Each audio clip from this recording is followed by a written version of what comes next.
Baik, Assalamualaikum warahmatullahi wabarakatuh. Perkenalkan, saya Syafiatul Adawiyah dengan NIM S1124017. Pada video kali ini, saya akan menampilkan progres minggu kedua saya pada Red Hat, yaitu Linux, pada pemateri Linux pada bab chapter 2. Langsung saja kita masuk di bab 2 itu ada mengakses sistem Linux. Yang pertama itu kita masuk ke sistem operasi Linux lokal. Yang adapun sasarannya itu yaitu yang pertama itu latihan terlebih untuk masuk ke Linux menggunakan basis perintah, dan kedua itu mengakses di laboratorium itu mengakses sistem Linux. Yang adapun tujuannya yaitu untuk masuk ke sistem Linux dengan menggunakan pengelolaan desktop GNOME, JDM, dan konsol berbasis teks. Di sini ada juga sistem Linux multi-user. Di sistem operasi Linux dirancang untuk mendukung banyak pengguna secara bersama. Setiap orang menggunakan komputer dapat memiliki akun pribadi di sistem tersebut. Setelah masuk, kita juga dapat membuat dan menyimpan data di direktori home kita sendiri yang terpisah dari pengguna-pengguna lain. Berbagai kredensial masuk, setiap pengguna memiliki akun yang unik. Praktik ini memberikan privasi kepada setiap pengguna untuk melindungi data agar kita tidak terhapus dan tidak diubah secara sengaja oleh pengguna lain.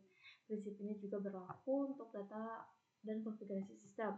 Kita memiliki kendali penuh atas lingkungan login kita sendiri tanpa terkecuali. Kita sebagai administrator, kita tidak perlu melakukan perubahan sistem.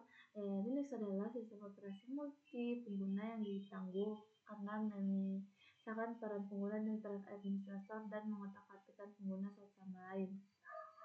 Di sini kita bakal tahu bahwa Linux itu selain open source, tetapi di sini juga ternyata Linux merupakan salah satu sistem operasi yang multi pengguna. Oleh karena itu, kita dapat membuat akun yang unik untuk menyimpan data dan memberikan privasi kepada setiap pengguna untuk melindungi data agar tidak terhapus atau tidak sengaja terubah oleh pengguna lain. Di sini juga ada akun administrasi. Pengguna Android adalah akun awal pada sistem Linux. Pengguna ini dikenal sebagai penggunaan di super atau administrator.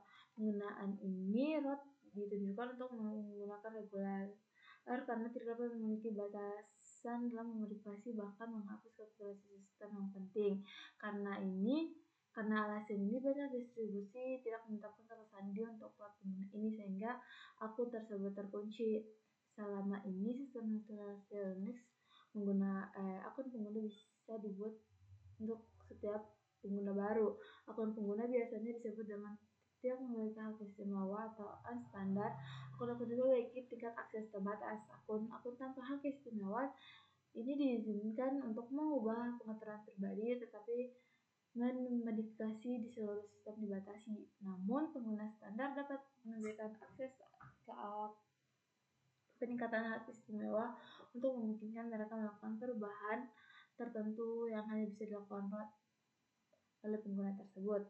Di sini ada suatu catatan bahwa setiap kali kita memiliki kata sandi untuk root pengguna tersebut, kita sebaiknya menghindari penggunaan akun tersebut. Menggunakan akun ini dapat menggantikan akun tersebut dapat diretas. Yang pertama itu cara masuk ke akun Linux. Selama bertahun-tahun, Linux telah mengembangkan berbagai lingkungan untuk berinteraksi dengan sistem. Akibatnya, banyak juga metode untuk bisa masuk, misalnya workstation, pribadi menggunakan lingkungan grafis, tapi komputer cloud mungkin hanya dapat menggunakan antarmuka teks. Di sini juga kita dapat mempelajari berbagai cara masuk ke Linux sangat bermanfaat karena sistem tersedia dalam komputasi modern dan menggunakan berbagai lingkungan untuk berinteraksi dengan sistem.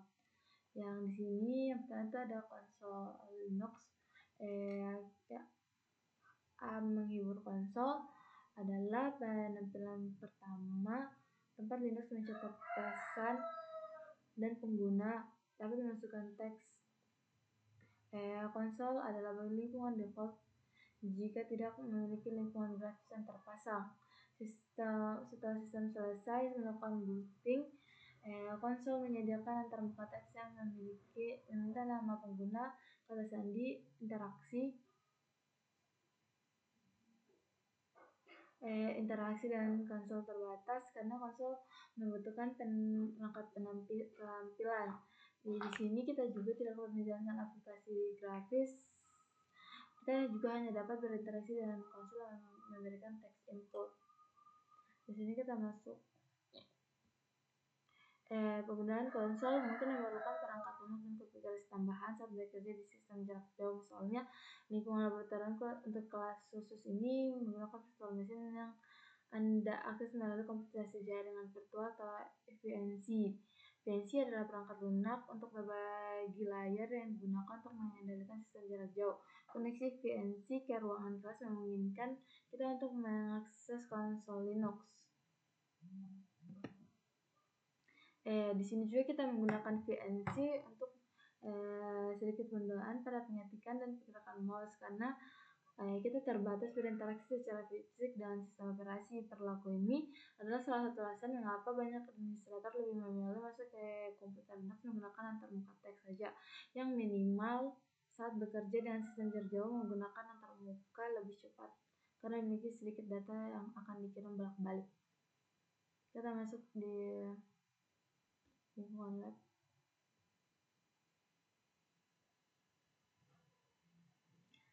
Di sini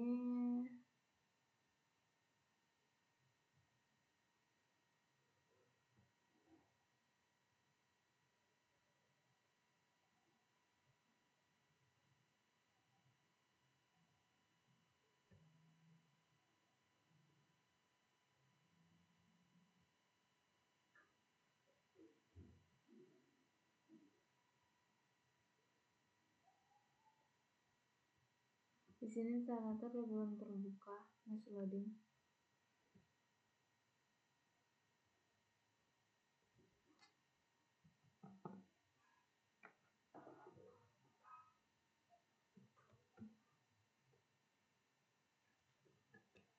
Kita tunggu sampai dia bisa terpencet.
Di sini karena lingkungan labnya masih loading banget,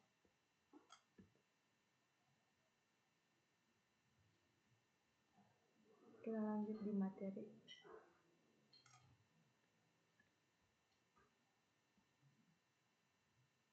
Di sini kita bisa lihat kita dapat berinteraksi di konsol dengan menginput teks begini di lingkungan lab, yaitu Red Hat Enterprise Linux 9.1 kernel ini ada the web with system enable not cap socket. Workstation Logging. Di sini, di lingkungan desktop grafis GNOME, Linux juga menawarkan terminal grafis untuk berinteraksi dengan sistem. Linux menggunakan GNOME untuk menyediakan lingkungan grafis bagi pengguna. GNOME adalah lingkungan desktop sumber terbuka yang dirancang untuk Linux dengan sistem operasi unik lainnya. GNOME mengikuti konferensi yang sama dengan sistem operasi lainnya yang menggunakan sistem Windows. Setelah komputer Linux yang memiliki lingkungan desktop grafis terpasang melakukan booting, komputer akan menampilkan layar logging. Ini adalah manajer tampilan GNOME yang layanan sistem yang menangani logging dan autentikasi pengguna. Di sini adalah catatan, tidak semua sistem Linux menyertakan lingkungan grafis. Sebagian besar sistem Linux yang digunakan sebagai server mengurangi perangkat Windows dan alat bantu diinstal termasuk lingkungan grafis untuk mengoptimasikan sumber daya komputer. Namun di Workstation, Linux dapat memiliki lingkungan grafis yang terinstall secara default.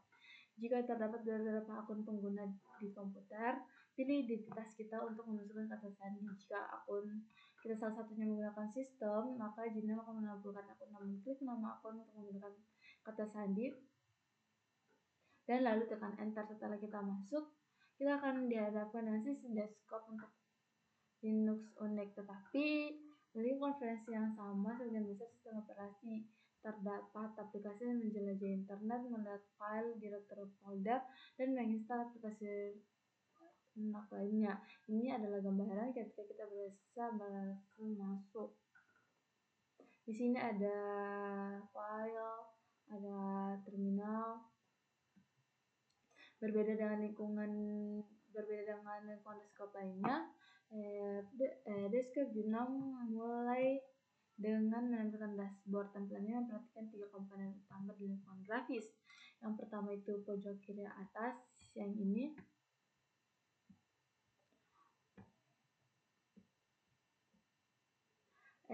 Itu akan mengatur jendela dan aplikasi sedang berjalan. Kita dapat beralih tampilan ke dashboard tampilan untuk mengeklik aktivitas atau dengan menekan tombol super. Di sudut kanan, menu menyediakan akses ke pengaturan umum termasuk jaringan, volume audio, kontrol Bluetooth, dan menu yang akan keluar. Di bagian bawah atau taskbar, ini juga disebut dengan Planet Dashboard, berisi kunculan aplikasi umum. Klik ikon kotak untuk melihat semua aplikasi yang terpasang di sistem. Ini taskbar yang disediakan oleh sistem Linux, dan ini adalah pengaturan yang disediakan oleh menu sistem yang disediakan oleh Linux. Di konsol administrasi berbasis web di Linux, kita dapat praktik terbaik adalah mengatasi akses penggunaan hanya dengan sumber daya yang dibutuhkan untuk menyelesaikan suatu tugas. Demikian, kita dapat memiliki mungkin skenario di mana akses ke suatu mesin dibatasi karena alasan keamanan. Namun, di sisi lain juga komunikasi HTTP sering diaktifkan secara tersadar secara manual. Sekarang ini kita dapat menggunakan konsol administrasi berbasis web yang disebut Cockpit. Cockpit adalah alat administrasi dengan modul dan berinteraksi dengan sistem yang mendasari. Cockpit disponsori oleh Red Hat dan bisa default di banyak distribusi Linux. Cockpit juga menggunakan akun pengguna yang sudah ada untuk potensi dan penggunaan sistem penggunaan yang terlambat masuk. Jika kita ingin masuk sebagai pengguna tanpa hak istimewa, kita dapat memiliki hak akses tambahan. Maka kita dapat berbagai tugas akan dibatasi, tetapi kita juga dapat melihat informasi sistem, memperbarui kata sandi, menginstal aplikasi, dan sebagainya. Untuk masuk di Cockpit, kita dapat membuka kunjungan HTTP situs tersebut. Situs ini adalah sering memasukkan beberapa untuk melayani mesin lokal dan situs melayani port 9090. Layanan Cockpit mungkin tidak mulai di saat sistem memulai booting. Lihat referensi untuk melihat layanan lebih lanjut. Di sini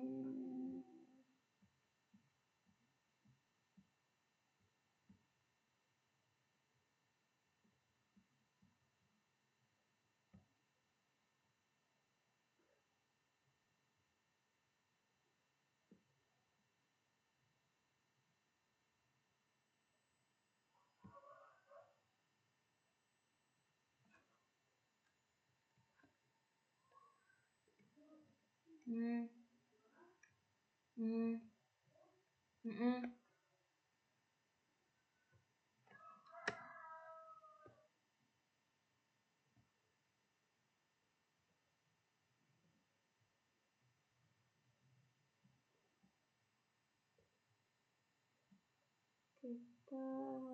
lihat sandinya.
Ternyata kita salah masukkan user.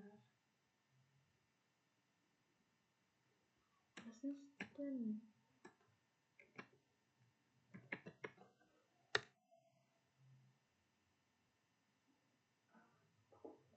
Karena saya tidak mengetahui sandinya, saya lupa, maaf. Mungkin saya akan melakukan praktikumnya di lain video karena harusnya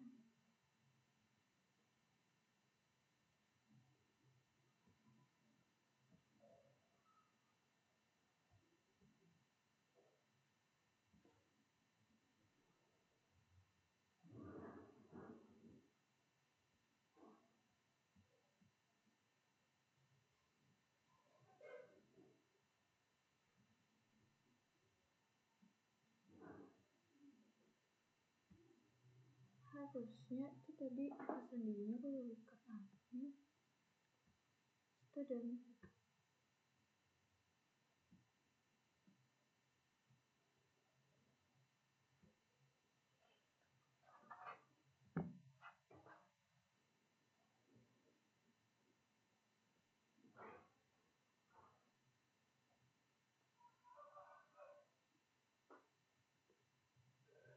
Oke, maaf karena disini saya melewatkan kesan saya. Mungkin lain kali saya akan melakukan praktikum untuk bab 2 ini. Kita lanjut saja pada materi. Di selanjutnya itu ada di sini browser akan menampilkan peringatan sertifikat kepada Cokit ketika kita mengulang sertifikat yang ditandatangani sendiri. Konfirmasi pengecualian keamanan aplikasi dapat menggunakan nama pengguna dengan kata sandi kita. Di sini ada contohnya. Setelah masuk di Cokit, kita dapat menampilkan dashboard sistem. Untuk informasi mengenai SIS76, kita dapat masuk di website ini, dan untuk pemantauan Cokit administrasi berbasis browser dan Linux, kita dapat menampilkan ini. Di sini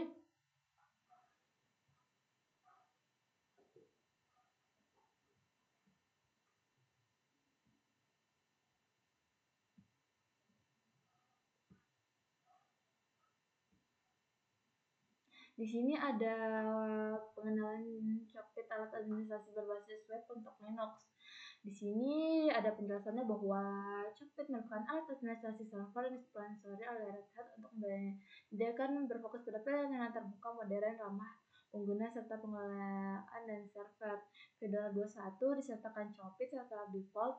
Sejak saat itu berkembang secara matang. Red Hat Enterprise Linux 7 disertakan dengan Cokit dan responsif operasional dan ekstra disediakan dalam Red Hat Enterprise Linux 8. Secara default, Cokit bukan hanya pertama kelas administrator lama mungkin dengan web minim, tetapi alternatif biasanya di kikuk, membekak, dan API menyediakan risiko keamanan. Istilah cockpit berbeda dan unggul dengan web cockpit layanan atau API yang diperlukan tidak akan menghalangi kita untuk melakukan berbagai hal. Adapun fitur yang disediakan, yang pertama itu desain grafis antar muka, yang kedua itu bersifat modular dan dapat diperluas dengan memasang modul tambahan.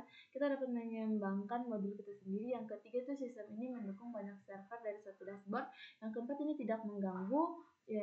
Cockpit juga menggunakan sistem soket dan menggunakan memori. Di sini kita dapat membangun fungsi operasional yang tidak menyimpan status atau data server dimanapun menggunakan API yang sama dengan yang digunakan oleh beberapa perintah. Di sini juga tidak memiliki hak istimewa khusus dan dapat berjalan sebagai root. Perintah ini membuat pengguna semakin masuk dan memiliki izin yang sama dalam penggunaan tersebut. Jadi kita dapat melakukan akses tugas dan administrasi untuk menggunakan sudo atau plugin kit. Yang terakhir itu cockpit ini gratis. Cara memasangnya itu yang pertama itu kita perlu masuk dulu di akunnya kita tadi sebelumnya. Di sini juga kita dapat menginstalnya dengan menjalankan sintaks berikut. Yang di sini kita tuh menginstal Fedora, selanjutnya kita dapat menginstal Ubuntu. Yang kedua itu mengaktifkan soket. Yang keempat itu dan terakhir itu dengan untuk membuka Powerwell firewall yang jika diperlukan dalam perintah berikut. Di sini kita dapat melihat kode-kode yang diberikan untuk menginstal, mengaktifkan, membuka. Di sini seperti yang disebutkan sebelumnya, cockpit dapat diperluas dan menggunakan punglink yang sudah ada dengan tools punglink itu sendiri. Cockpit menawarkan scalar kit untuk digunakan sebagai titik awal pengembangan modul kita sendiri.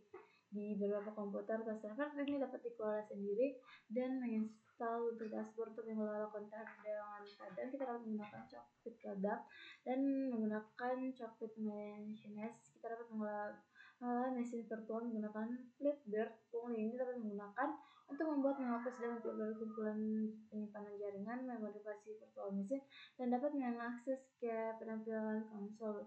Modul ini menggantikan virtual machine alat terkenal menggunakan Cockpit Network Manager, memungkinkan kita untuk konfigurasi antar muka jaringan, membuat bound break, VLNA, aturan default, dan masih banyak lagi. Di sini juga kita dapat menginstal salah satu pada sistem kita yang jalankan dengan perintah berikut. Di sini kita ingin menginstal Fedora Ubuntu Design 10 dan memulai ulang cockpit itu dengan sintaks berikut. Navigasi cockpit itu mengakses cockpit mengarahkan halaman ke web, alamat IP komputer dan server dengan port 9090. Antar muka cockpit manajemen membutuhkan blok yang dipilih sesuai konfigurasi, mengelola beberapa server dikelola adalah satu cockpit untuk melakukan klik dashboard di panel kiri. Pada blok server kita dapat di sini ada IP address untuk hostname. Cockpit adalah aplikasi yang yang sama untuk digunakan pada sesi ini. Jika tidak, aplikasi akan meminta dashboard untuk menekan grafik CPU. Di sini ada navigasi ke host virtual machine. Di sini juga kita dapat membuka penyimpanan baru atau membuat penyimpanan buat penyimpanan baru. Di sini kita beli jaringan baru, membuat jaringan virtual. Adapun tipe yang digunakan itu menginstal distribusi dari kernel agar dapat berfungsi untuk membuat virtual machine dapat digunakan untuk import virtual machine. Di sini ada cara-caranya.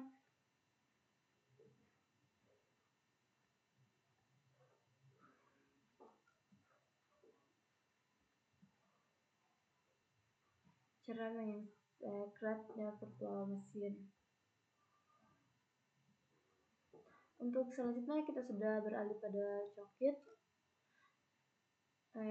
Di sini juga ada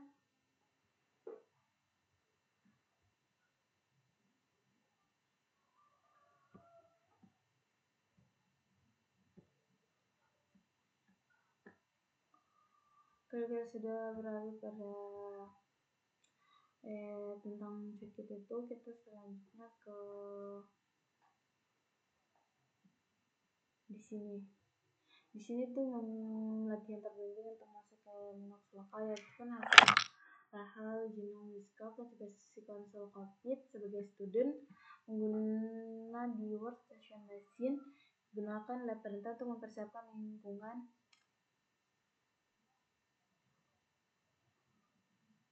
latihan ini dan memastikan bahwa sumber daya yang diperlukan tersedia. Masuk ke operator pengguna dan desktop, matikan keluar, konfirmasi memang dan mengklik keluar pada layanan login. Pilih operator 1 penggunaan Red Hat sebagai kartu sandi. Kedua, coba pilih sandi karena di atas pengguna model ini diblokir oleh pengguna. Cara penyelesaiannya buka kunci. Kita masuk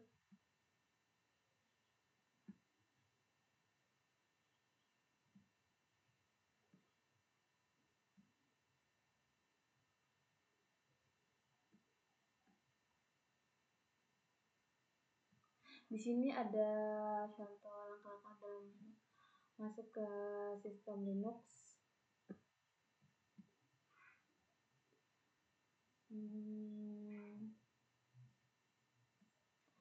Selanjutnya tuh menggunakan ada di Linux juga itu ada menggunakan baris perintah di antar muka teks Linux sebelum layar menjadi umum pada komputer. Operasi sistem Linux yang ditampilkan di mesin teks otomatis terhubung dengan komputer mainframe. Melalui saluran telepon, komputer dapat menggunakan antar muka teks untuk berinteraksi dengan fitur sistem. Antar muka teks Linux secara teknis dikenal sebagai TTY yang merupakan singkatan dari Selective. Jenis antarmuka ini sebelumnya digunakan sebagai antarmuka baris perintah. Beberapa sesi logging itu di Linux menjalankan konsol virtual memungkinkan pengguna memiliki sesi logging independen. Konsol ini juga disebut dengan sebagai TTY. TTY pertama kali menjalankan layanan GNOME Desktop Manager, tempat kita masukkan sistem saat kita masuk ke desktop. Meskipun lingkungan grafis diaktifkan, kita dapat masuk virtual dengan menggunakan Ctrl F3 untuk beralih ke konsol virtual ketiga. Di sini seperti desktop, setiap konsol memiliki mengunci diri sendiri setelah mereka program aktif. Jadi kita dapat menutup sesi dan bekerja untuk kembali ke sistem. Di terminal Linux juga ada salah satu fitur yang paling populer dari sistem operasi ini. Terus menerus beralih antara konsol. Jadi akan merepotkan jika kita sedang menggunakan aplikasi yang berlaku aplikasi ini. Di sini ada tugas untuk melakukan terminal, menjalankan perintah terminal. Di sini ada sintaks-sintaks yang bisa kita gunakan di terminal pada sistem Linux. Di sini juga ada informasi bahwa kalau untuk mendaftar belajar Linux kita dapat menggunakan centangan perintah dari website ini.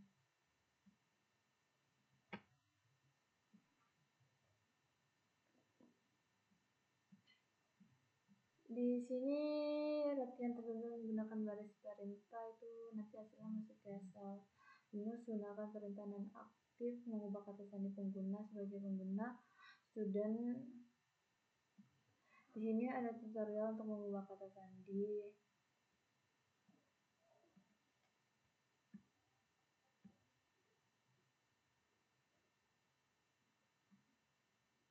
Yang terakhir itu ada praktikum mengakses sistem Linux. Adapun ringkasan dari pada bab 2 ini itu Linux mendukung banyak penggunaan bersama. Setiap pengguna memiliki direktori termas sendiri. Linux memiliki akun administrasi yang diwakili oleh root pengguna. Pengguna tidak dapat dimasukkan ke pengguna reguler karena tidak memiliki batasan yang akan dimodifikasi atau bahkan menghapuskan tugas penting di beberapa lingkungan seperti virtualisasi dan komputasi. Komputer tidak mungkin memiliki antarmuka grafis. Kita dapat berinteraksi dengan Linux menggunakan antarmuka grafis dan antarmuka berbasis perintah seperti yang ada pada contoh sebelumnya. GNOME juga sebagai lingkungan grafis adalah bawaan dari banyak sistem. GNOME menyediakan banyak sistem jendela yang mirip dengan banyak komputasi. Di cockpit sendiri antarmuka web yang digunakan untuk berbagai jarak memiliki spesifikasi sistem menggunakan tertulis dan menggunakan modul berinteraksi dengan sistem operasi mendasar. Di Linux itu menggunakan konsol virtual yang disebut dengan konsol TTY untuk menyediakan sisi login independen di komputer yang sama untuk menghindari perpindahan konsol terus menerus. Kita dapat membuka terminal mana kita dapat otomatis menggunakan perintah konsol dan terminal menjalankan shell Linux. Shell ini berinteraksi dengan sistem secara lebih efisien dan layanan melalui pengguna perintah dapat perintah bawaan dan pemrograman. Itu adalah ringkasan dari materi ini dibawakan pada pengantar bab 2.